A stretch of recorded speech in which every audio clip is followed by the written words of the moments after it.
Bienvenidos a un nuevo episodio de Policast. Como cada programa, tendremos un invitado especial. Un espacio para dialogar con los expertos, donde puedes escuchar todas las voces. Cultura, arte, deportes, moda, tecnología, tendencias y mucho más. Policast. Un videopodcast del Politécnico Gran Colombiano.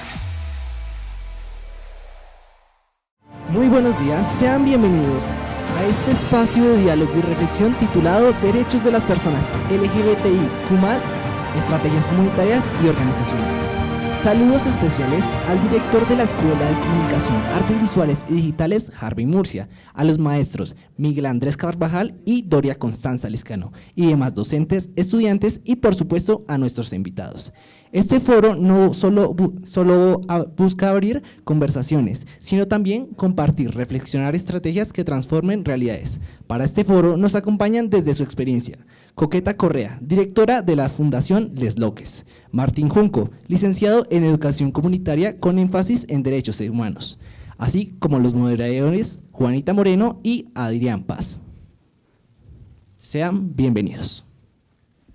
Bueno, muchísimas gracias y muy buenos días al público, y también por aceptar la invitación, la señora Coqueta, a Martín también, al foro de Derechos de Personas LGBTIQ, Estrategias Comunitarias y Organizacionales. Esto básicamente es un foro donde vamos a hablar de fundaciones, estrategias que se han hecho desde lo organizacional y desde la comunicación para visibilizar los derechos LGBTIQ+. Vamos a dar como el orden del día. Pues primero Coqueta y Martín nos van a contar un poco sobre lo que hacen en cuanto a activismo. También luego tendremos algunas preguntas del público, que la dinámica pues es muy chévere. Ahorita va a pasar una de nuestros compañeros de logística, va a pasar con una caja, también con unos post-its, y ahí pueden hacer preguntas, ya sea pues dirigidas a Coqueta o a Martín, para que al final de sus intervenciones puedan responderlas y pues todos podamos participar de este foro y sea muchísimo más ameno y dinámico toda pues esta cuestión. Y sin nada más que decir, primero pues quiero presentar a Coqueta, un poquito su perfil. Coqueta Andrea Correa es fundadora y directora de la Fundación Les Loques. Actualmente esta fundación coordina el proyecto Ni Pollas ni Viejas 2. Es un proyecto intergeneracional donde participan trabajadoras sexuales, tanto mujeres cisgénero como mujeres trans, madres cabeza de familia, personas blancas, racializadas y toda la diversidad que existe en estos momentos en los que trabaja sobre el epicentro de la Escuela de Salud para géneros no normativos. También es lideresa comunitaria de amplio reconocimiento a nivel distrital, nacional e internacional en temas de salud comunitaria, defensora de derechos humanos y activista académica. Y pues un aplauso por favor para la señora Coqueta. Bueno, y luego de conocer al maravilloso personaje que es Coqueta, también les quiero presentar a Martín Junco. Él es licenciado en Educación Comunitaria con énfasis en Derechos Humanos, maestrante en Investigación Social Interdisciplinaria y defensor de derechos humanos. Su experiencia en el sector público y en procesos comunitarios se ha centrado en la prevención de violencias, la salud mental y la educación sexual íntegra. Ha acompañado a comunidades y personas trans en el acceso a derechos sexuales y reproductivos, impulsando la creación y fortalecimiento de redes de apoyo. Es también co-creador de la colectiva Alienadas. Ha desarrollado investigaciones y metodologías pedagógicas que combinan educación, arte y memoria como herramientas de transformación social. Entonces, démosle la bienvenida a él también. Bueno, luego de conocerlos, queríamos preguntarles, más que todo a ti, pues para darte la bienvenida, cuéntanos un poquito cuál es tu trabajo en la Fundación Les Loques y también qué es este proyecto de Ni Pollas ni Viejas 2, para que podamos conocer lo que haces. Bueno, muy buenos días nuevamente, perdón, muy buenos días a todas, todos. Yo soy Andrea Correa, soy más conocida como Coqueta, soy una mujer con experiencia de vida trans por más de un buen tiempo. Actualmente trabajo desde la Fundación Les Loques, que es un espacio de base comunitaria, está ubicado en la localidad cuarta de San Cristóbal. Bueno, ¿qué hacemos allí? Pues hacemos un trabajo desde lo psicosocial, pero también un trabajo de base comunitaria, donde trabajamos temas como la soberanía alimentaria y otras actividades que se realizan desde allí, ¿no? Tenemos un taller de costura, hacemos como, bueno, gran cantidad de cosas, llamémoslo desde un poco lo manual y estas cosas que se hacen, ¿no? Pero pues nos enfocamos principalmente en la defensa de los derechos de las personas trans y en especial de las personas trans adultas mayores. Ok, muchas gracias. Lo siguiente es contarle que Ni Polla Ni Vieja es un programa intergeneracional donde se trabaja con personas que ejercen trabajo sexual o ASP, actividades sexuales pagas. Digamos que siempre hemos estado muy presentes allí desde el trabajo sexual, ya que frente a las personas que ejercen o sean reconocidas como trabajadoras sexuales o personas que estén en actividades sexuales pagas, pues hay una doble vulneración de los derechos, pues digamos por varias situaciones de la vida, ¿no? Entonces nos enfocamos primordialmente en esto, en hacer, reconocer y valer los derechos de las personas trabajadoras sexuales, habitantes de calle, consumidores de sustancias psicoactivas también, pero pues sin olvidarnos también que la persona adulta y mucho más una persona trans es doblemente vulnerable frente a cualquier situación. Ok, muchas gracias, qué gran trabajo. Martín, pues que nos cuentes un poquito. Martín, bueno, en cuanto a ti, me gustaría que hablaras un poquito del activismo que manejas desde pues tu licenciatura, las diferentes estrategias, planes que has llevado a cabo en otros entornos para visibilizar los derechos de la comunidad. Bueno, gracias. Primero agradecerles el espacio, agradecer estar como al lado de Coqueta, como una gran mujer y como una mujer que me ha enseñado muchas cosas en toda la vida, entonces gracias. Siento, claro, soy licenciado en educación comunitaria y la educación ha sido la excusa para poder llegar desde diferentes entornos a hacer, claro, por un lado activismo, pero por el otro lado, pues acompañamientos y construcción de redes de apoyo, que ha sido lo que hemos venido trabajando desde la colectividad. Como hablo en individuo y hablo en colectividad, porque los sujetos se combinan en una unidad. Desde la colectividad y en lo personal, como que tenemos dos líneas principales. Una es por el lado de derechos sexuales y reproductivos. Si bien acompañamos en temas de derechos sexuales y reproductivos a toda persona que lo necesite, debido a que las personas que conformamos la colectividad, que es Alienadas, somos personas trans los dos, y pues la base, damos como prioridad atención a las personas trans por la línea de derechos sexuales y reproductivos. Allí tenemos dos líneas, una que son menstruaciones libres y conscientes para hombres trans y personas no binarias que menstruan.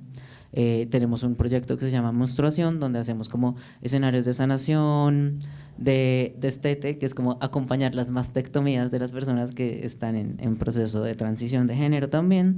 Y por otro lado también hacemos parte de ATAC, que es la Alianza Transabortera de Colombia, que es una organización social que acompaña abortos para mujeres cis, hombres trans y personas no binarias que necesiten acompañamiento, así como genera espacios de educación sobre el acceso al aborto para toda persona que lo necesite, porque aunque no todos podamos o necesitamos un aborto, todos necesitamos la información, porque cuando desinformamos pues ponemos una barrera.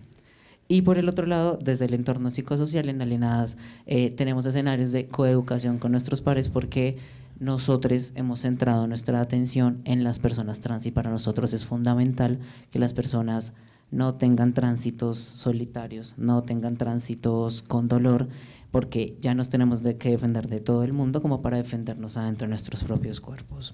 Y por el otro lado, que ya viene más como es de lo personal y es la línea de investigación, como que nos hemos dedicado a intentar hacer investigación, estando en un lugar académico, saben lo horrible que es y necesario, entonces como desde ahí nos metemos en esas fisuras que nos han dicho que solo hay una forma correcta de hablar, de escribir, de sentir, y como nuestra experiencia como persona trans ya es investigación. Entonces desde ahí hemos venido desarrollando, hasta el momento vamos 2.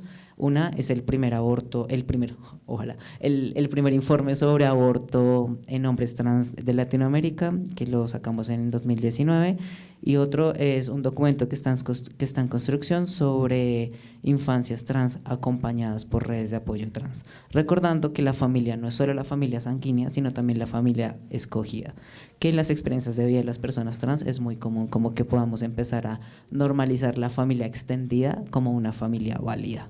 Y bueno, ahí hablaremos después de eso. Es eso. Bueno, Martín, retroalimentando un poco lo que dijiste tú, Coqueta, y también para que el público sepa, la expectativa de una mujer trans en Colombia es 35 años.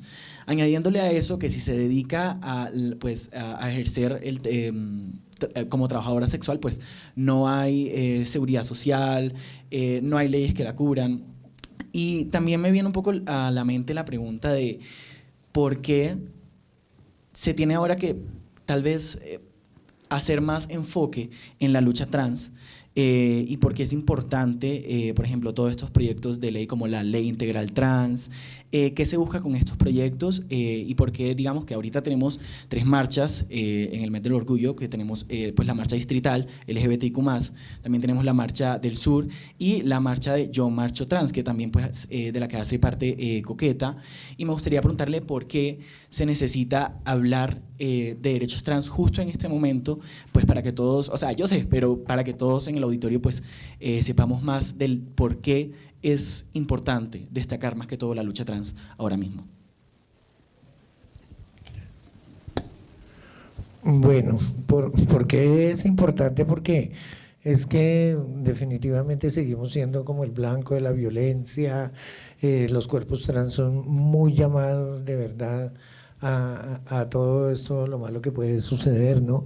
Pero más allá es que, bueno, diría yo siempre lo he dicho, la violencia no es solo la violencia física de la cual pues tenemos que vivir día a día, sino asociémosla a todas las violencias que pueden existir dentro de eso, ¿no? Y ser trans, siempre lo he dicho, pues es una mierda completa, es muy difícil de verdad para una poder transitar, poder vivir de verdad como una quisiera.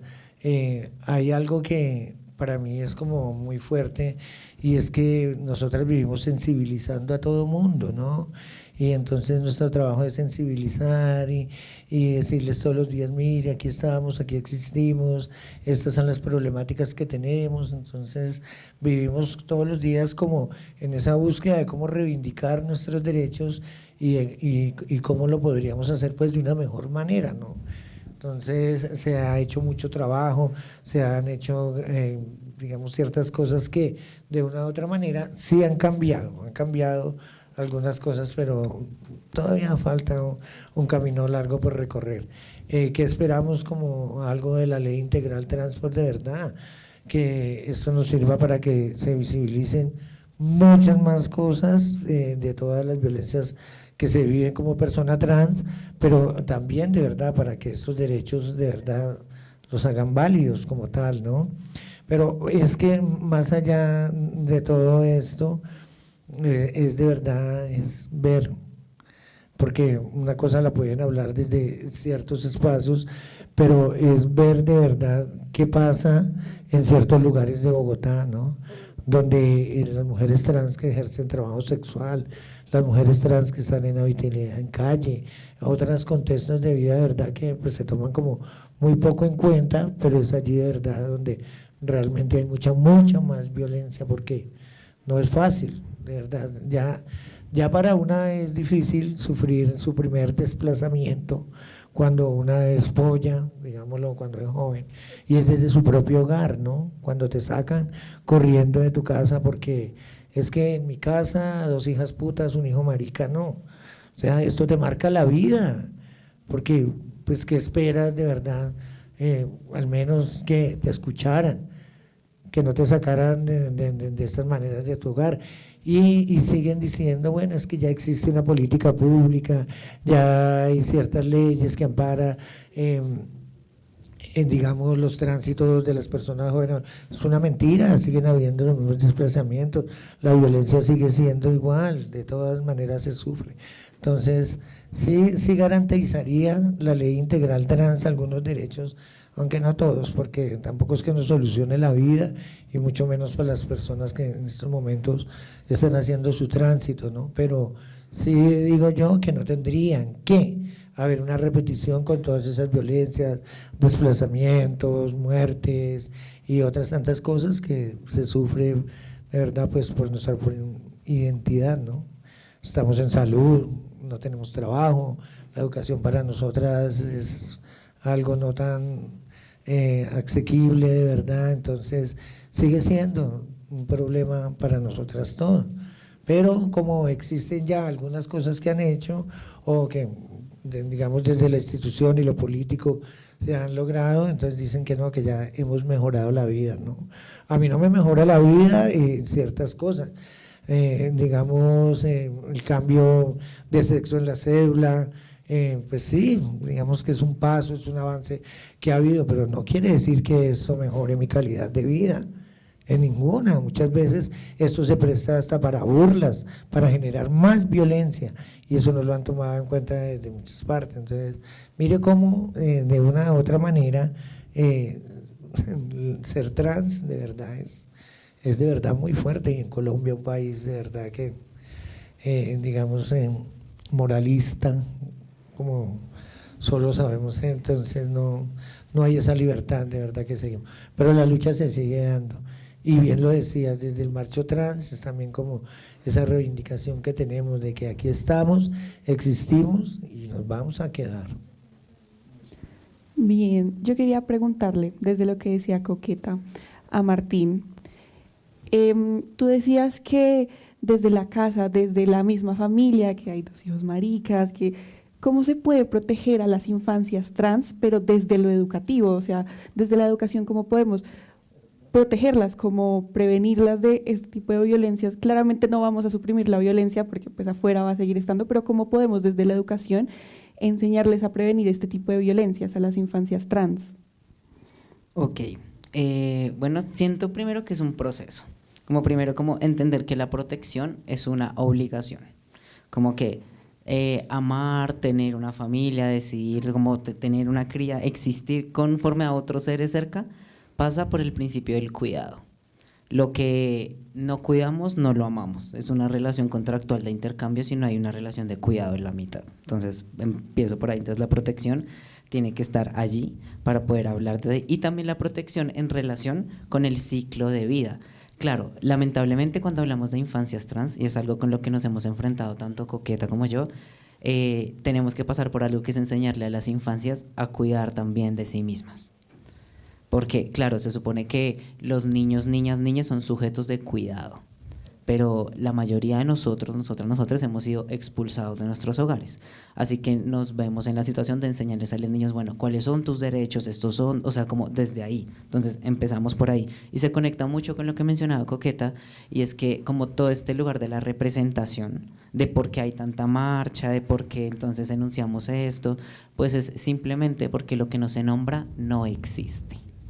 Y pasa por el escenario del reconocimiento del privilegio, como lo que exigimos que se enuncia como privilegio pasa por el lugar de los derechos humanos. Y aquí les hago una pregunta que me gustaría que ustedes se la hicieran en su cabeza, y es: ¿con cuántas personas trans han estudiado? ¿Pueden levantar la mano? ¿Con cuántas personas? O sea, ¿quiénes han estudiado con una persona trans por lo menos? Listo. Ahora, bajen la mano. Persona cis es quien se identifica como con el sexo con el que se le asignó. ¿Con cuántas personas cis han estudiado? Levanten la mano. Listo, bajen la mano. Ahora, de esas personas cis que conocieron, ¿cuántas se graduaron? ¿Cuántos graduados trans conocen? Levanten la mano, ¿quién conoce un graduado trans? Que no sea yo, que me acaban de conocer. Una persona, listo. Ahora, de esos graduados, ¿cuántos graduados trans conocen que estén ejerciendo en lo que estudiaron? Listo. A esto me refiero cuando hablamos de privilegio.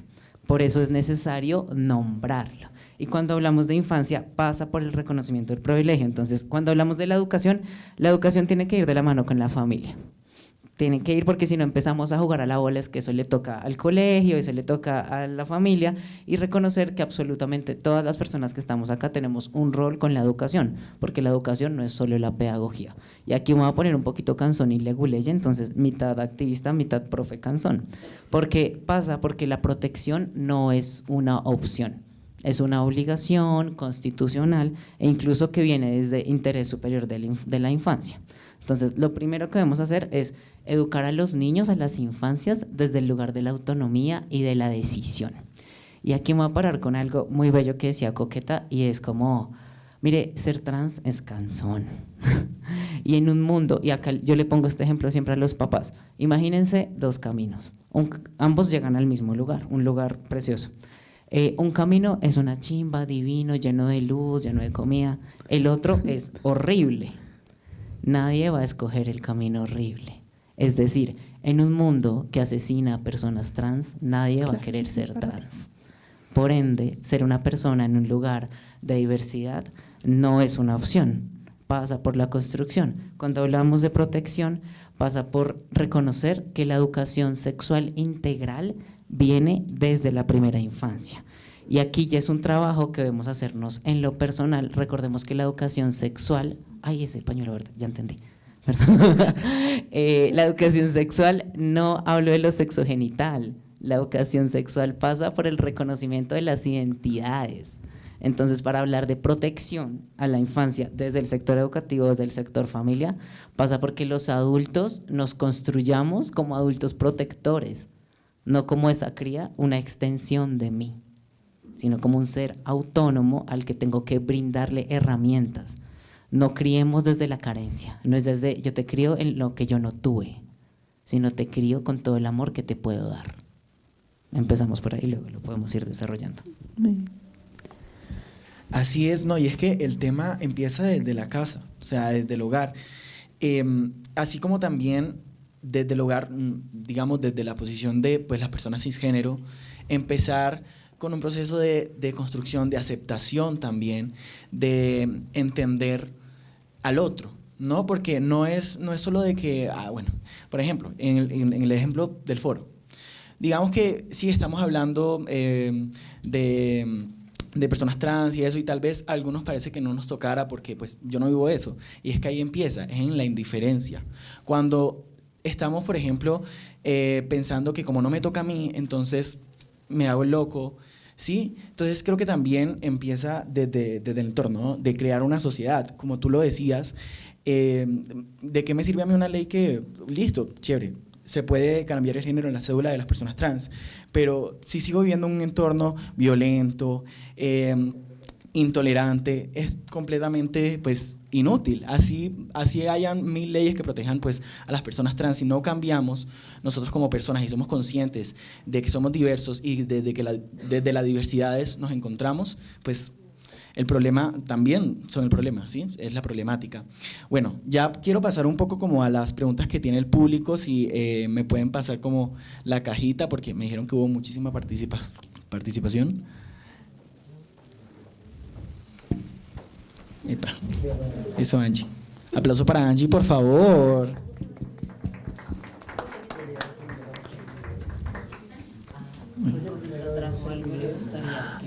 Ok, vale. Bueno, primero vamos a ver un video que trajo Coqueta.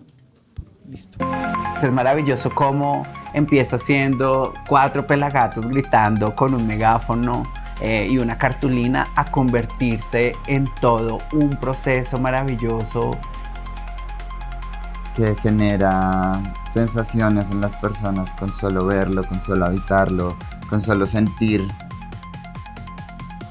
Ha sido una de las marchas de verdad que ha permitido visibilizar todas las problemáticas de las personas trans. Están nuestras familias, están nuestros amigos, están nuestras amigas que han venido desde otras regiones para acompañarnos en este grito del Yo Marcho Trans.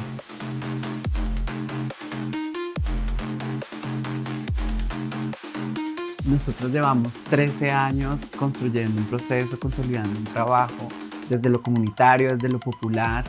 Desde hacer arte, desde mover también como todos estos espacios culturales que habitan en la localidad y la movilización para nosotras siempre ha sido importante.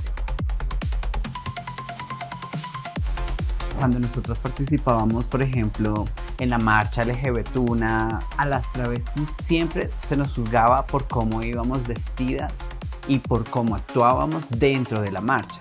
Dijimos, este año vamos a hacer una marcha que reconozca a las mujeres trans trabajadoras sexuales, un espacio donde se sientan libres de ir como ellas quisieran estar. Toda esta movilización, toda esta revolución de arte, de cultura y mariconeo permite también como exaltar y mostrar como todas estas habilidades, todos estos talentos que habitan en el barrio.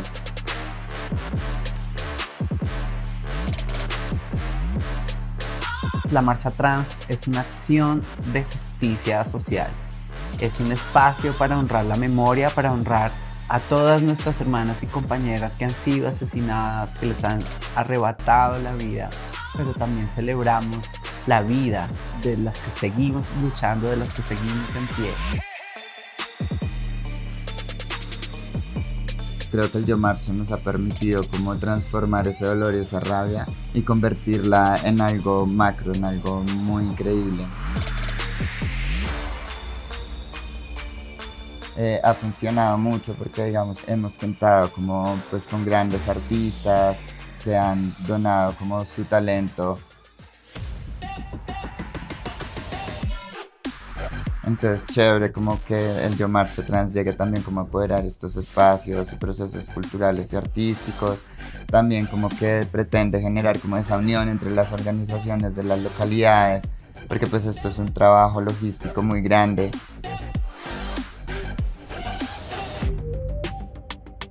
Cada año es una temática diferente que recoge las experiencias de vida de las distintas formas de habitar esta experiencia de las realidades trans.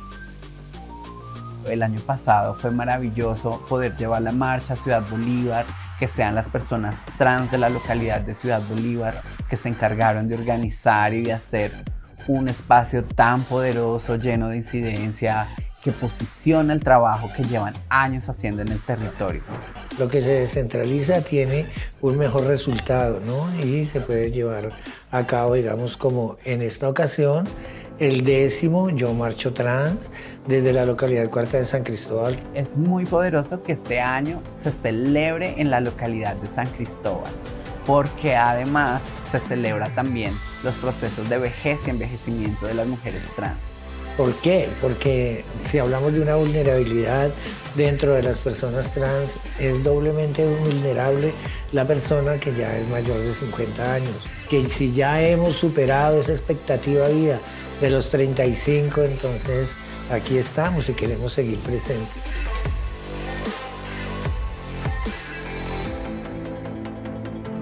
Después qué chévere como que el Yo Marcho Trans pues se convierta como en esa movilización que demuestre como que eso, que no estamos solas. Bueno, mis amores, nos vemos para Marchar Trans. Una década de celebrar nuestras vidas, de gritar también por todas estas violencias e injusticias en las que tenemos que habitar. También cada vez somos más fuertes y más visibles en esta 10ª versión del Yo Marcho Trans.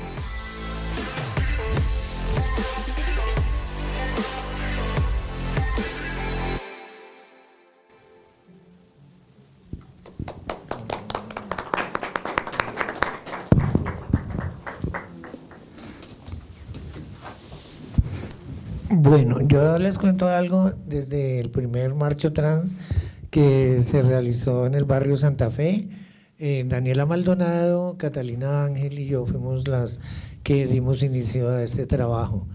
Y estar este año ya desde la organización que ya he fundado, que no hace parte ya como Red Comunitaria Trans, sino como Fundación Les Logs, hacer parte de este 10º Yo Marcho Trans, organizarlo y llevar a cabo, pues digamos que también en una localidad como muy polémica, como demasiado violenta, y que la aceptación haya sido buena, entonces quiere decir que el trabajo con el paso de los años se está haciendo y se está haciendo bien, porque digamos que la violencia que existe allí en esta localidad es muy fuerte, y asesinatos, intentos de homicidio y otras cosas, mucha violencia hacia las personas trans y mucho más hacia las mujeres trans. Entonces, como bien lo decía mi compañera Lulú, esto es algo de verdad de justicia,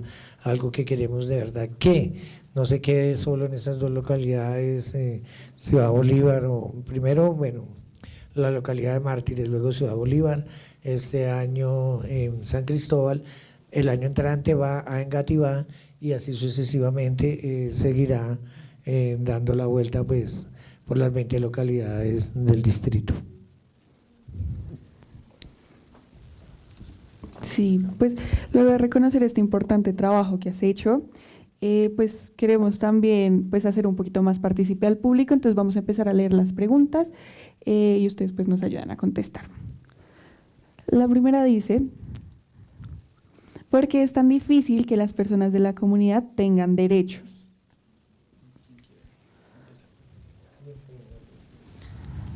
Bueno, siento que, como entendiendo la pregunta, siento que lo difícil es que nos reconozcan el acceso a esos derechos, no que los tengamos, porque están ahí. Y siento que la dificultad en el ejercicio de los derechos viene a que todo se lee muy lindo en el papel y más o menos tarda unos 10 años, estudiado, de pasar de una ley escrita a la territorialización. Y luego lo que mencionaba Coqueta, bueno, y la territorialización suele ser centralizada. Y recordemos que lo único de Bogotá no es el centro y lo único de Colombia no es Bogotá. Entonces, imagínense más o menos cuánto tarda, como en términos legales, y tarda mucho porque todo esto es un proceso de aculturalización, como en que las personas también debemos adaptarnos a que también el silencio es complicidad de la violencia. Y absolutamente todas las personas, hagamos parte de la población LGBT o seamos cis o no, tenemos un lugar de corresponsabilidad en la normalización de las violencias, en todas. Entonces siento que viene ahí como que es un trabajo cultural que tiene que hacerse, pero que, concuerdo con Coqueta, se va haciendo de a poco y pasa incluso por la escucha en espacios como este, saber en qué momento, digamos, yo como hombre trans, tengo que callarme la boca y escuchar a mis compañeras trans, porque el término de costos no es el mismo, no pagamos los mismos costos sociales. Entonces, ¿cómo saber hasta dónde va mi privilegio y hasta dónde mi privilegio también me puede permitir abrir un espacio para otras personas y luego moverme? Porque no porque salga de mi boca es cierto, y necesitamos empezar a reconocer también, como que siento que es un trabajo bilateral, comunitario y personal también.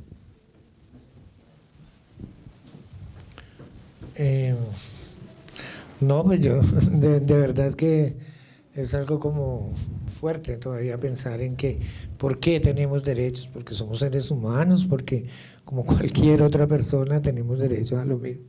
Pero valga la redundancia, esto parece que, bien lo decía Martín, eso está es escrito ahí, porque cuando tú vas a acceder a algo y vas a la realidad, ves que definitivamente sí hay barreras todavía que no permiten acceder a muchos de los servicios. Entonces, yo diría que desde el respeto, desde de verdad, el saber que somos personas, somos tan normales como cualquier ser humano, como cualquier otro, no tenga diferencias. Siento que también tenemos una deuda con ponerle una cara, y va a sonar muy bélico, pero ayuda, pongámosle una cara al enemigo. Eso lo decía una mujer trans que me inspiró. Entonces decía, por ejemplo, entonces cuando decimos, no, es que señora, en el sistema no me registra eso, estamos en el médico, en el sistema no me registra. Bueno, corazón, ¿y el sistema qué es? Un ente absurdo allá que se mueve solo. El sistema está conformado por personas. Entonces cuando ponemos una barra, ponerle una cara. Entonces, no sé, es que la academia es muy violenta. ¿Quién conforma la academia? Pues los académicos. Son los académicos quienes tenemos que tomar decisiones, ¿sí? ¿Quién sostiene el sistema de racismo? Pues la gente que tenemos privilegio blanco.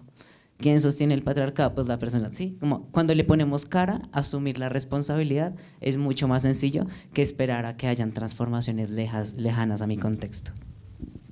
Ok, muchas gracias. Creo que seguiremos con otra de acá. Y esta dice: ¿de qué manera afrontan los estereotipos frente a una sociedad tan inconsciente frente a estos temas? Okay. Con la furia travesti, lo iba a decir. Totalmente. Sí. Sí, con enojo y con apañe. Como sí, a veces muy enojados y como decía Coqueta, pues que, o sea, que pereza ser trans. Claro, desde el activismo yo les digo qué lindo, sí, muy bonito, pero es harto. Entonces con mucho enojo travesti, con red de apoyo y poniendo límites, identificando que si no me cuidan, ahí no es. Okay. Hay algo que dice que la policía no me cuida, me cuidan mis amigas. No, eso tampoco va tan así, ¿no? O sea, eso hay que cuidarnos de verdad, pero eso es de lado y lado, porque ni lo uno ni lo otro. Muchas veces hasta encuentran mucha más violencia, o sea, hay tanta endodiscriminación hasta dentro de propia la población trans que uno dice, pero, o sea, estoy trabajando porque ciertas violencias no se repitan, pero las estamos haciendo también de verdad desde nosotras mismas. Entonces el tema de la endodiscriminación también trabajarlo con nosotras y entre nosotras mismas es algo que tenemos que hacerlo, porque allí también hay mucha, digamos, aparte de que se sectoriza, también hay como mucho alejamiento, como mucho más, digamos, poca verdad, trabajo como trabajo colectivo, como ciertas cosas que haría que todo esto pues, cambiara de una otra manera. Así es también, o sea, por ejemplo, lo vimos ahorita que incluso sufrían pues discriminación en las marchas distritales, de cómo todavía los cuerpos trans, incluso dentro de la comunidad, se estigmatizan, se tratan como de censurar, y creo que también es muy importante pues eso, que es como, digamos, como una hermandad, ¿no? Trabajar en ser una hermandad para pues tener un espacio mucho más seguro al que acudir cuando sentimos que pues nos vulneran los derechos. Y bueno, yo tengo otra pregunta por acá, y es, ¿cuál derecho sientes que aún no se respeta lo suficiente? No sé. ¿Por dónde empiezo? ¿Cuál dirás? No, es que, bueno, vuelvo a ser profe. Los derechos están transversalizados. Imagínense ustedes una telaraña. Si yo no como, no hay derecho a la vida. Si yo no tengo un sistema de apoyo sólido, pues no hay derecho a la vida. Entonces yo siento que todos, por lo menos en Colombia, me enfocaría tal vez un poco más a los derechos que están asociados como los derechos económicos, sociales y culturales. Pasaría por el empleo, la salud, el reconocimiento de la identidad, la discriminación externa, y pasaríamos por lo penal, como por el delito de la discriminación, que eso es algo que hay que mencionar, ¿no? Como todos tenemos derecho a tener las creencias que quieran, pero las tenemos adentro de nosotros, hasta donde no aborda un cuerpo que no es el mío.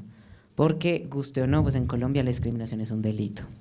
Entonces no podemos pasar por encima de la ley. Ahí lo tenemos ahí.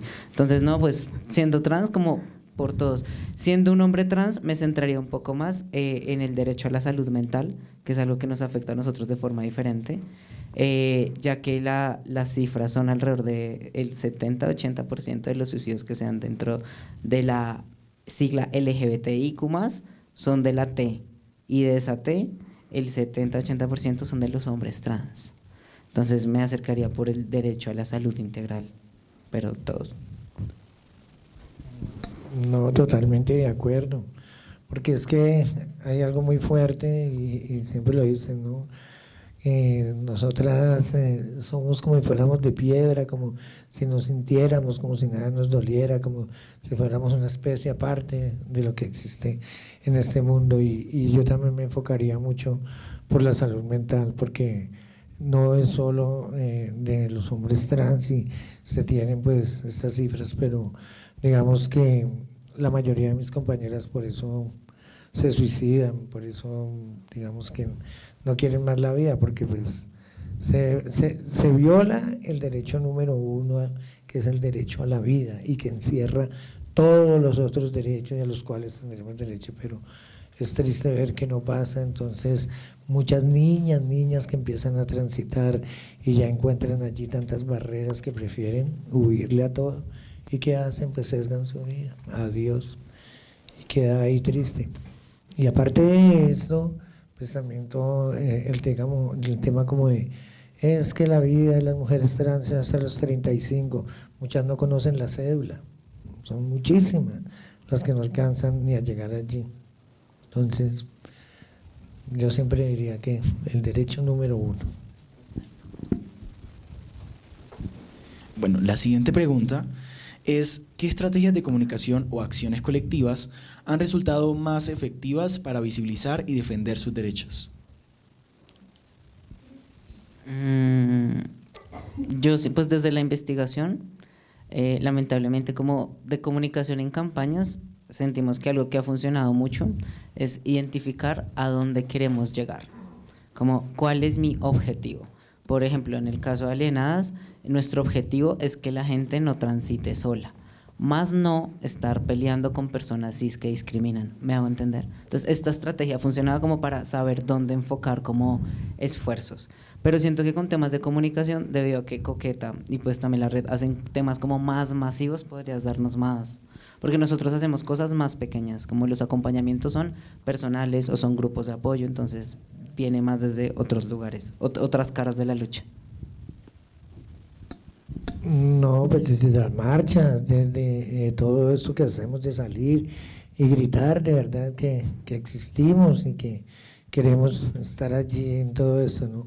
La participación en muchos espacios es súper importante, ¿no? Estar, digamos, siempre hablando, pero también es que vuelvo al mismo tema de que tiene que haber mucha unión, porque aquí volvemos al mismo tema de que una golondrina nos llama un aguacero, y es real, pero necesitamos que de verdad esto sea mucho más grande, que se fortalezca mucho más de verdad lo que es todo el tema trans, porque pueden pasar muchas cosas, ¿no? Aquí pasan y de lo trans se habla y se habla, pero vamos a las realidades, y las realidades son totalmente diferentes a todo eso que están enunciando y se vive diciendo y se habla, y pues digamos que en el momento que uno diga que hay garantía de derechos o algo para una transformación como una quisiera, pues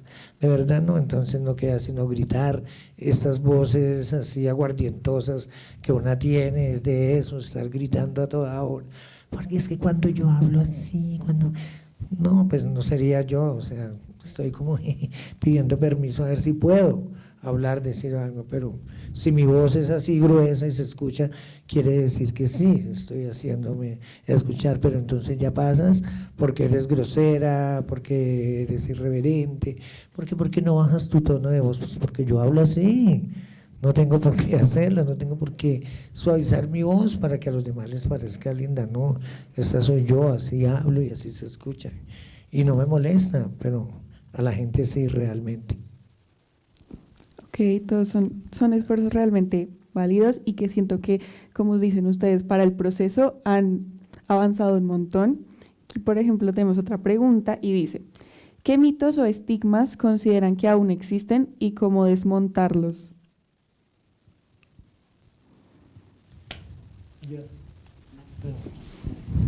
Yo empezaría por uno de los mitos más, ¿no? Que nosotras no somos putas, no somos peluqueras, y eso ya está mandado a recoger, digamos que ya estamos tan metidas dentro de tanto y todo, que ya queremos cambiar, no queremos de verdad que la gente sepa que existimos, que hacemos otras cosas muy diferentes, que digamos nos involucramos en otros espacios, actualmente en los espacios educativos, bueno, en el arte, en la cultura, estamos en miles. Lo que pasa es que sigue habiendo todavía muchas barreras que no permiten de verdad estar y hacer las cosas como uno quisiera, porque siempre va a haber algo que te cohíba, ¿no? Entonces, si vamos a hablar de derechos sexuales y reproductivos, ay, por favor, modera tu lenguaje, no hables de ciertas cosas, o sea, es seguir hablando de muchas cosas que la gente no quiere escuchar, pero que es importante de verdad que se sepan y que pues tenemos esa voz para decirlo, que no queremos una repetición de tantas cosas que ya han pasado. Ya me iría por ahí, por el lado. Sí, totalmente de acuerdo como con la línea que lleva Coque, como va por ahí, y siento que se conecta también con que el principal estigma es aquello de la normalidad, como cariño, lo normal no existe, como, y porque lo normal está muy ligado de lo natural, como esto es lo natural, lo normal y esto no.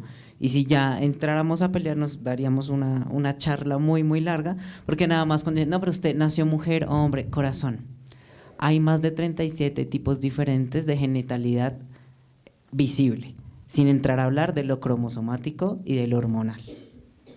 Entonces, si entramos ahí, como no existe la norma, y cuando asumimos en nuestra cabeza, que siento que es el principal estigma, que hay una sola norma, tanto dentro de la población trans como afuera, como hay una sola forma de ser trans correcta, o hay una sola forma en la que yo percibo a las personas trans y no binarias, estamos cayendo en un estereotipo porque no le estamos permitiendo la autonomía de decidir. Y se conecta mucho con esto que decía Coqueta, de que siento que va un poco porque la incomodidad cambie de bando, que siento que es fundamental. Como que no sean las mismas personas las que se incomodan todo el tiempo por lo mismo, sino que si yo salí a la calle y antes caminaba por acá y ahora me incomoda porque hay una mariquita ahí caminando con un bolso, algo estamos haciendo bien, porque era la mariquita la que vivía incómoda con el bolso. Y ahora estamos compartiendo la incomodidad. Y cuando empezamos a redistribuir la incomodidad, así como deberían redistribuirse los recursos, estamos cambiando lugares de estigma social. Entonces siento que tiene que ver con ahí, con entender que lo normal no existe y lo natural no existe. Porque a menos que las personas que están acá sentadas se hayan hecho algunos como estudios cromosomáticos, hormonales y sexogenitales, ustedes no saben si quienes están ahí sentados pueden ser intersexuales. Bienvenidos a este lado. Entonces, la normalidad no existe. Ok, muchas gracias. Esta me pareció bien interesante y dice, ¿cómo se conecta el movimiento trans de Colombia con el movimiento global? Bueno, actualmente a través de muchas plataformas, ¿no?, que existen, digamos, desde Argentina, Relactrans, y desde otros países, pues otras, pero hacen parte definitivamente de la misma, ¿no? Y también porque participamos en muchos espacios, no solo aquí en Colombia, sino fuera de ella. Digamos que hablar del movimiento queer hace también parte como de todo el trabajo que hacemos y donde pues nos involucramos. Digamos, la participación en espacios como la ONU, como bueno, otros tantos que hay, ¿no?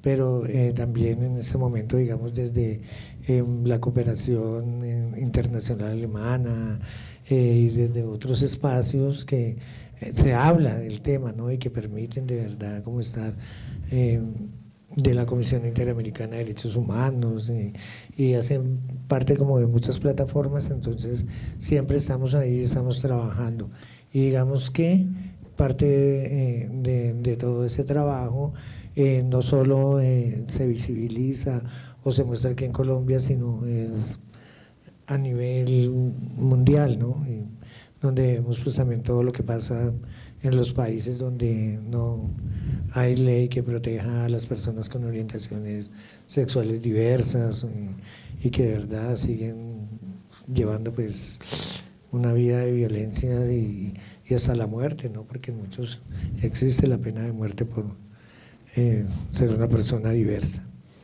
Entonces, para nosotras es importante estar en todas y cada una de estas plataformas, y no solo desde las plataformas trans, sino también desde las plataformas que hacen parte de los derechos humanos, del trabajo sexual, y de todo esto hace que se involucre mucho más todavía a las personas trans. Sí, como adicionando como eso, como que igual, claro que en nuestro caso como que enfocamos esfuerzos en lo trans, la interseccionalidad va conectada. Yo no solo soy trans, también puedo ser migrante, una persona negra, indígena, como con muchos rasgos que me atraviesan, y eso hace que nuestras luchas estén conectadas. Hablamos con Coqueta como, bueno, soy trans, pero también soy papá, pero también soy madre, pero también ejerzo trabajo sexual, como, y desde allí, y allí es como nos conectamos a lo global, como desde estas interseccionalidades, y algo que aunque no se ha madurado como movimiento, sí lo tenemos muy en la cabeza y lo vamos haciendo, y es desde la resistencia a los discursos de odio antiderechos que se han venido fortaleciendo post pandemia. Entonces, sí hemos tenido conversaciones, sí hemos tenido acciones, porque esto no solo nos afecta a las personas trans, afecta absolutamente a toda persona que no sea un hombre blanco cisgénero en posición de poder y con regularidad del norte global. Entonces también nos afecta a nosotros. Bueno, yo quería retomar una pregunta que ahorita salió y era pues de las estrategias de comunicaciones que han servido más, pero también siento que es importante hablar de qué puede hacer uno como una persona pues privilegiada, no sé, como la mayoría, como una persona cisgénero, heterosexual, que no tiene que vivir estas luchas día a día. ¿Qué puede hacer una persona pues heterosexual o que no está muy enterada de los derechos trans y de ser tolerantes y aceptar y vivir con esa situación? Y también otra pregunta que tenía, ¿cómo yo le puedo decir, digamos, a mi hermanito menor o personas pequeñas en la casa, pues las primeras infancias, cómo podemos hablarles de diversidades sexuales, desde qué edad, de qué manera, pues porque existen, ¿sí? Y saber de que, como lo decías ahorita, no hay una normatividad, todos somos diferentes en algo. Entonces, Martín, te dejo la pregunta ahí. Ok, ¿qué hacer? Primero como la más sencilla, la más complicada. ¿Qué hacer como desde el lado como del aliado cis, si entiendo bien? Siento que lo primero es el reconocimiento y saber que no todos y todas nacemos aprendidos. Incluso las personas trans hay cosas que nos han costado aprender. Yo ya soy un señor trans y conversaciones con las nuevas juventudes trans ha sido como que, ¿qué, mi amor? Como que sí que es sin género. Ok, entonces ha sido como un proceso de aprendizaje y ver desde ahí que el proceso de acompañamiento como Leo es un proceso de aprendizaje, entonces tómenlo con calma, con amor, con respiración. Entonces, reconocimiento, honestidad y redistribución de espacios. Si yo tengo este espacio, esta clase donde no hablamos de esto, venga, hablemos de esto. Todo es del respeto, del reconocimiento. Y ahí lo hablo también con mucho amor por la academia y rencor. No más investigaciones sobre personas trans sin personas trans. No hablen de nosotros sin nosotros, porque no necesitamos visibilización. Miren, nosotros entramos y ustedes nos vieron, porque las personas trans somos súper visibles. Necesitamos ejercicio de derechos. Entonces también desde ahí, sí, claro, no nos pueden no ver. Entonces desde ahí, ¿cómo hago esto con amor, con cuidado y cómo voy también cuestionando mis privilegios para que la empatía que yo estoy sintiendo pueda esparcirse como una semilla? Y con respecto a las infancias, me pareció una pregunta súper poderosa. Yo siento que el tip son ajustes necesarios, porque vuelvo a lo que mencionaba ahorita de que la educación sexual integral es para toda la vida. Claramente no voy a poder hablarle a una persona de 3 años sobre, mira, esto es orientación sexual, identidad de género, expresión de género. No. Debemos hablarlo desde los lugares del cuidado que corresponden. Hay muchas estrategias para buscar. Ustedes pueden buscar como simplemente estrategias transgeneracionales o generacionales para hablar de derechos sexuales y reproductivos y les aparecen. O si tienen acceso, por ejemplo, quiero investigar sobre esto, bueno, aliémonos con organizaciones que lo hemos venido haciendo. Entonces, se debe hablar desde la primera infancia, pero hay algo fundamental y es que no lo pensemos desde el adultocentrismo. Es decir, ahorita no voy a llegar a decirle a tu hermanito como siéntese que le tengo una clase de derecho de género, sino los niños y niñas no hacen ninguna pregunta para la que no estén dispuestos a la respuesta. Es decir, si el nene me dice a mí, ¿tú eres un niño o una niña? Yo le digo, soy un niño. Y no hubo más preguntas, no necesita más respuestas. Está bien. En cambio, sí le podemos ir diciendo. A mí me han dicho, pero entonces, ¿por qué tienes el cabello largo? ¿Por qué hablas así? Bueno, porque hay niños que tienen el cabello largo. ¿Viste Mulan? El general Chan tiene el cabello largo. Como desde los elementos cercanos a sus contextos les damos herramientas sin darles una clase magisterial? Primero, porque es información que no están pidiendo, que estamos asumiendo desde el adultocentrismo que necesitan. Y segundo, porque el prejuicio se aprende. Ningún niño nace transfobo, racista, nada. Todo se aprende. Entonces, ellos preguntan para lo que están listos y desde ahí Entonces, con calma, con las preguntas que van haciendo y con honestidad. Como yo le digo a mi sobrino, pana, no me sé esa respuesta, pero venga, buscamos juntos. Entonces, también desde allí. Oh. Listo. Bueno, por allá tiene una pregunta. Sí, es que me quedó sonando algo que acabas de decir.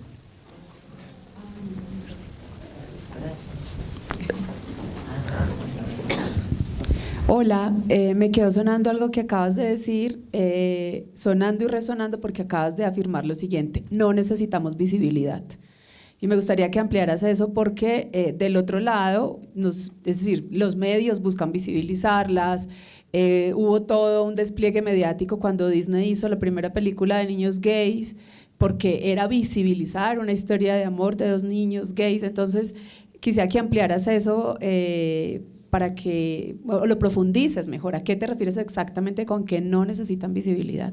Porque yo creería, no sé si lo necesitan, pero creo que la visibilidad ha sido importante. La marcha es un proceso de visibilidad. Los movimientos trans en las redes, de lo que acaba de hablar Coqueta, son un proceso de visibilidad.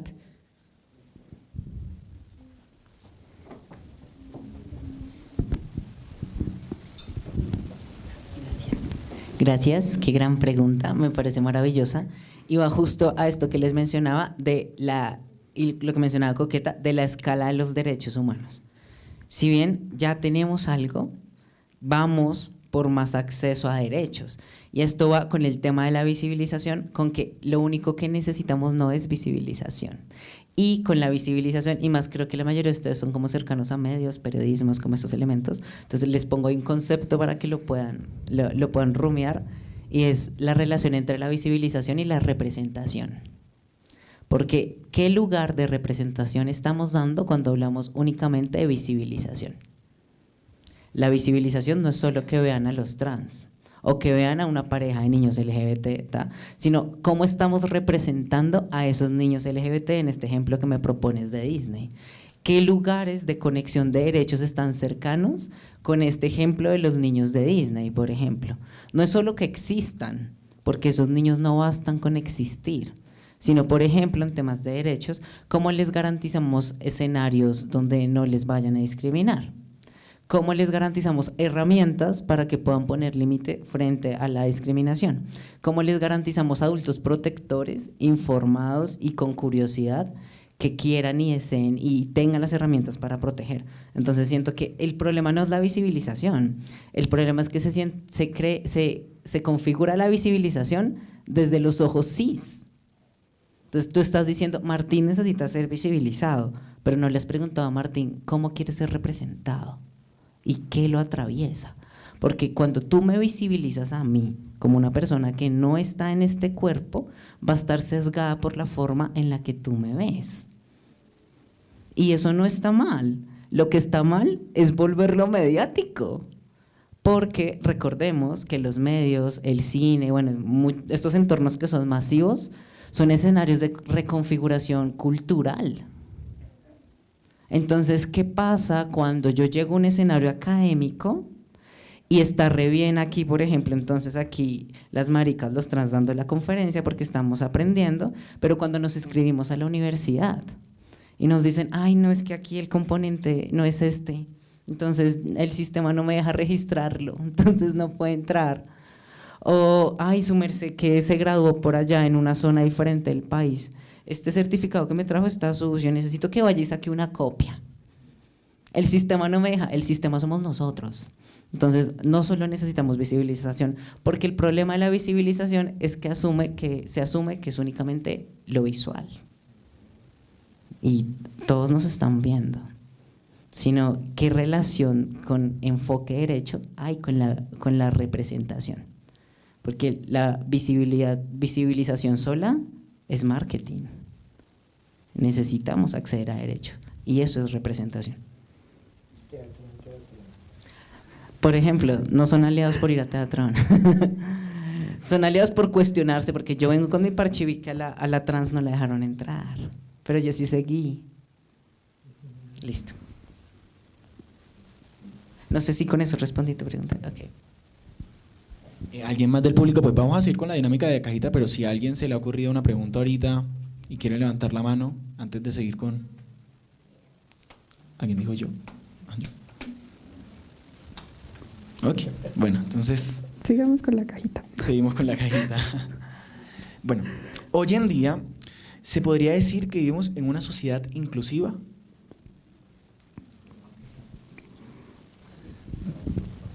Bueno, diría que un poco excluyente más bien.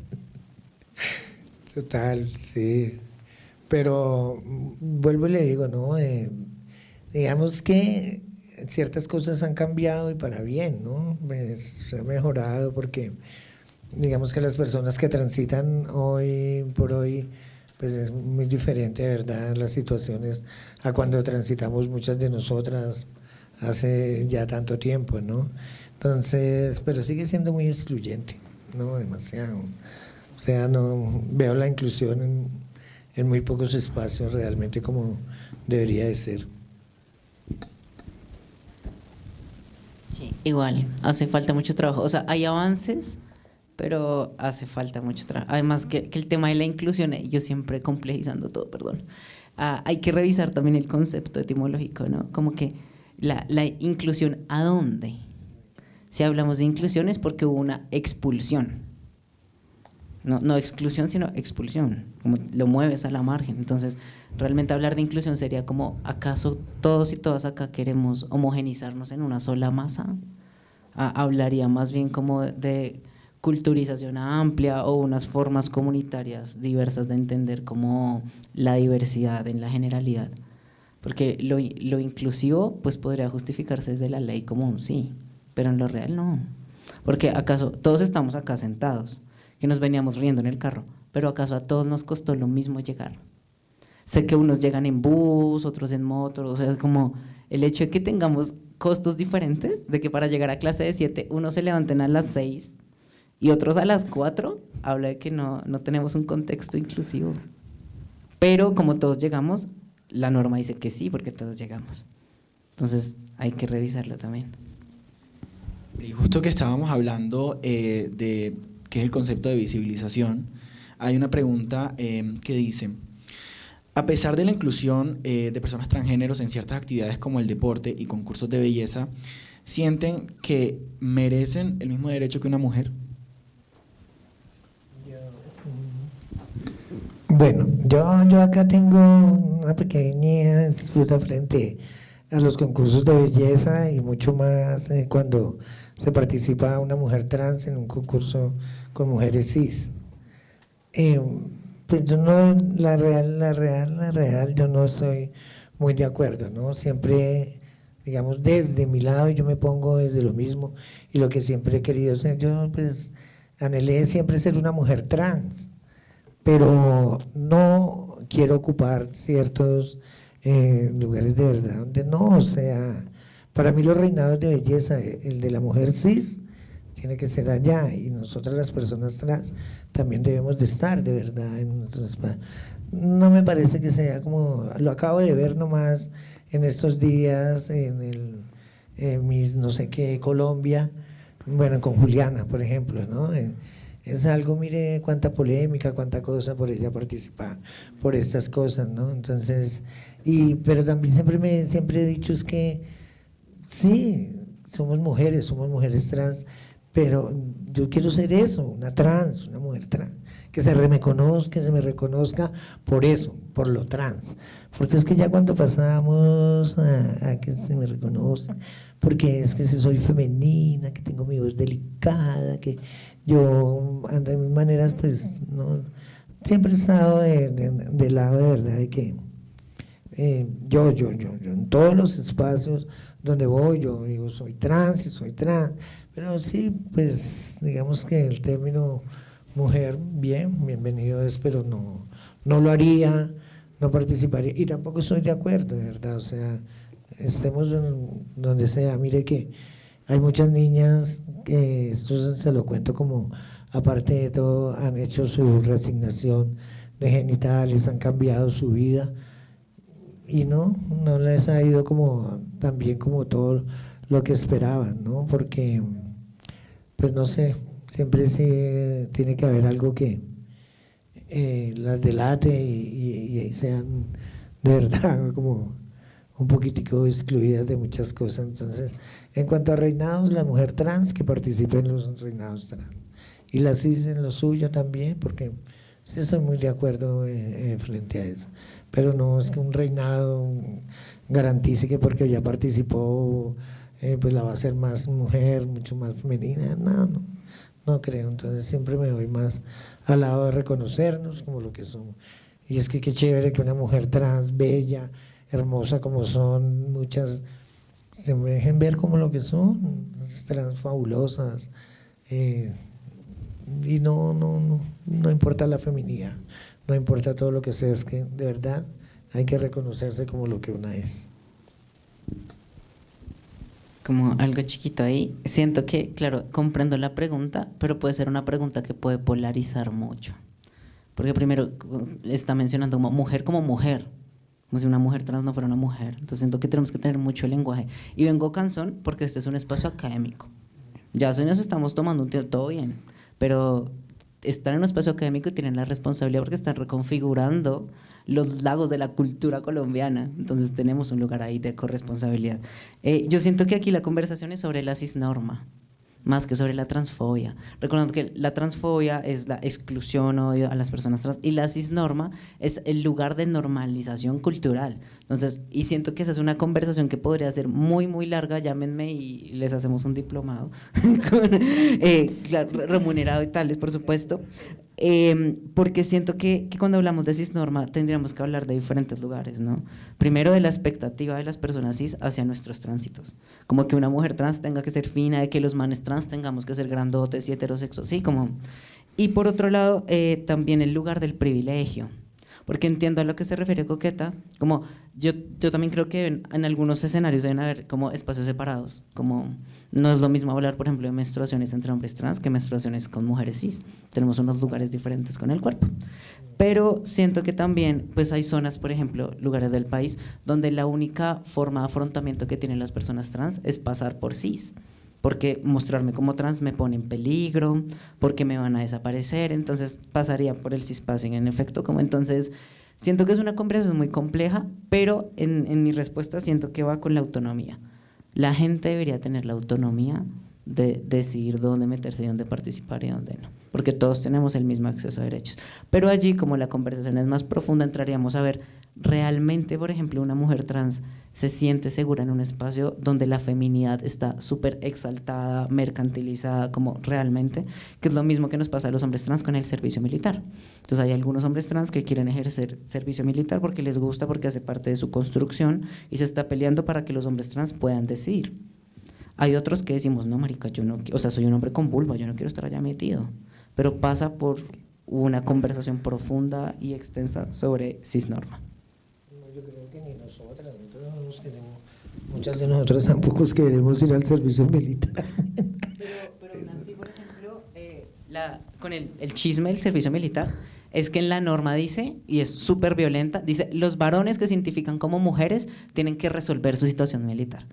O sea, ellas, o sea, machi, es una ella. No, las mujeres en Colombia no prestan servicio militar, no deberían ir. Y en cambio, si les toca ir con toda su identidad construida, a exponerse allá, a decir, buenas, es que soy trans.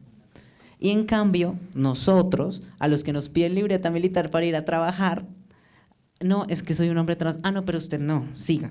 A mí me dieron citación para libreta militar porque pensaron que era una mujer trans porque soy mariconcito. Fue por eso. Pero porque no saben que los hombres trans existimos. Entonces siento que estas conversaciones son mucho más complejas, pero sí pasa por la autonomía y por la cisnorma, por reconocer dónde estamos seguros y dónde no. Claro, deberíamos tener el derecho a meternos donde quisiéramos, porque las personas trans no somos peligrosas, estamos en peligro. Pero ahí ya entra a conversar como, ¿realmente me siento a gusto acá? Como el tema de la academia, lo que les preguntaba. Muchas personas trans muy pocas personas trans han intentado ingresar a los espacios académicos, pero ¿cuántas se han graduado? Y ejercido. Yo, por ejemplo, me gradué, pero no ejerzo, pues la gente no contrata a un trans. Ok, bueno, lamentablemente se nos está acabando el tiempo, entonces vamos a ir con esta última pregunta para cerrar. Pues hablamos un poquito de lo colectivo y esta pregunta dice, ¿cómo fue el proceso de aceptación personal o pues de salir del closet? Les gusta el chisme. Sí. Pues ¿por cuál closet empiezo? Primero, ¿cómo está? Hay muchas, sí, los closets son diferentes, ¿no? En mi caso pasé por varios. Lesbiana, trans, bisexual, marica, o sea, muchas. Pero siento que el proceso no es sencillo, porque está mediado por la aceptación, pero también por la expulsión. Entonces, casi que no es sencillo, fue muy difícil como para hablar rápido, pero algo bonito de los procesos de salida de closet es que te das cuenta que nunca acaban, porque tú sales de uno y ya te estás enfrentando a otro. Entonces, a mí nos tocó ser activistas. O sea, ¿ustedes creen que a la gente le gusta estar peleando? ¿No? Ese es otro closet. Entonces, siento que algo lindo del closet es que vas construyendo red de apoyo y esa red de apoyo se va volviendo una familia escogida si pones límites y lo escoges de la forma adecuada y como todo esto. Entonces, es horrible la salida del closet. Eterna. Bueno, pues para mí también pues fue lo mismo, ¿no? Gay, transformista, luego ya transitar, cambiar por las hormonas, estas cosas. Pero pues fue difícil y fue muy violento, ¿no? Para mí fue todavía mucho más duro. Pero no, creo que yo misma lo decía todos los días y cada que me miraba al espejo, es que no quiero ver lo que veía antes, quiero ver lo que tengo en mi mente y aquello que me había imaginado, que dentro de mí misma había construido y pues que no tenía todavía como un recurso económico para hacerlo, pero que el día que lo tuve y lo empecé a hacer, entonces me sentí mucho más segura y dije, sí, esto es de verdad lo que yo buscaba, porque no buscaba la aceptación muchas veces de nadie más que la propia mía frente a mi propia identidad. Entonces, creo que de una u otra manera nunca cambié tantas cosas que la gente hubiera querido que hubiese cambiado. Y vuelvo al mismo tema, un ejemplo, mi voz o ciertas características que una tiene más como mujer trans, ¿no? Y digo, no, quiero ser esta y de todo. Pero el día que empecemos por ahí, que una se pone las teticas, y eso para mí fue, mejor dicho, como el reafirmar realmente que sí era lo que yo quería y no. Y mucho más cuando mi familia, no, eso no lo puede hacer porque esas son cosas del demonio, pero a mí el demonio no me regaló la plata para ponérmelas, yo la tuve que trabajar, yo la tuve que luchar, y vaya que me encantaron y ya empecé a ver como cuando hablamos de derechos, ya empecé de verdad a conocer también otros espacios de verdad donde decía, sí hay que estar, hay que participar para poder incidir en todo lo que una quiere y lograr esos cambios. Porque hemos transformado muchas cosas de verdad, pero han sido transformaciones, no que se erradiquen. Entonces seguimos en esa lucha, pero yo sí lo veo desde mí misma y digo, se puede y se quiere, ¿no? Y lo que decía Martín es que para mí también fue muy complejo porque pues para mí era ser trans, travesti o como nos quisiera llamar, aunque esa palabra para mí es peyorativa, frente a mí misma y todo, ¿no? Y ya ver que hay otras que se suman, tantas cosas, entonces me dice como tengo que estarme actualizando y ver qué es lo que está pasando porque cada día es algo nuevo y seguimos en el aprendizaje y seguimos y no acabamos, pero seguimos transitando dentro de lo que queremos y sabemos, pues para mí yo no sé, a la edad que tengo y todo me siento muy segura y digo que nunca retrocedería nada, no cambiaría nada, pero sí haría como cosas que mejoraran para mí y para mis hermanas, pues como la calidad de vida, de aprendizajes y otras tantas cosas. Bien, pues lamentablemente se nos acaba el tiempo, pero de verdad agradecerles por venir a este espacio, porque siento que pues hoy todos aprendimos algo desde nuestra lucha como interna, como colectiva, como academia, que siento que ustedes han fortalecido un montón, porque son temas que hay que hablar, que hay que visibilizar y representar. Entonces, pues agradecerle también al público que vino y pues no sé si quieran añadir algo más para cerrar. Como una cosa chiquita, para que no se quede claro, ser trans es difícil, pero es hermoso. porque tenemos la posibilidad de narrarnos y escogernos, como las veces que sea necesario me voy a escoger a mí mismo. Entonces también como enunciar que las personas trans no transitamos porque nos odiemos, porque odiemos nuestro cuerpo, sino porque nos amamos tanto que decidimos adornarnos. Y desde ahí viene. O sea, si me hago una intervención, si me hago esto, lo otro, es porque me amo mucho para hacerlo, no porque me odie. Y se los dejo a ustedes también como narrativa. Las personas trans no sufrimos por ser trans, sufrimos por el acoso externo que nos da la cisnorma y la transfobia. Pero realmente somos muy felices. Y lo que necesitamos es eso, como transitar desde el amor, no desde el odio. Es eso.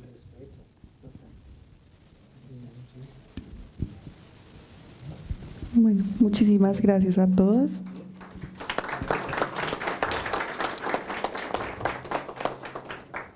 Con estas reflexiones finales damos por terminado el foro. Les pedimos diligenciar su asistencia en el siguiente QR que aparece en pantalla. A todos muchas gracias por su asistencia y feliz resto de día. Bienvenidos a un nuevo episodio de Policast. Como cada programa, tendremos un invitado especial. Un espacio para dialogar con los expertos, donde puedes escuchar todas las voces. Cultura, arte, deportes, moda, tecnología, tendencias y mucho más. Policast. Un videopodcast del Politécnico Gran Colombiano.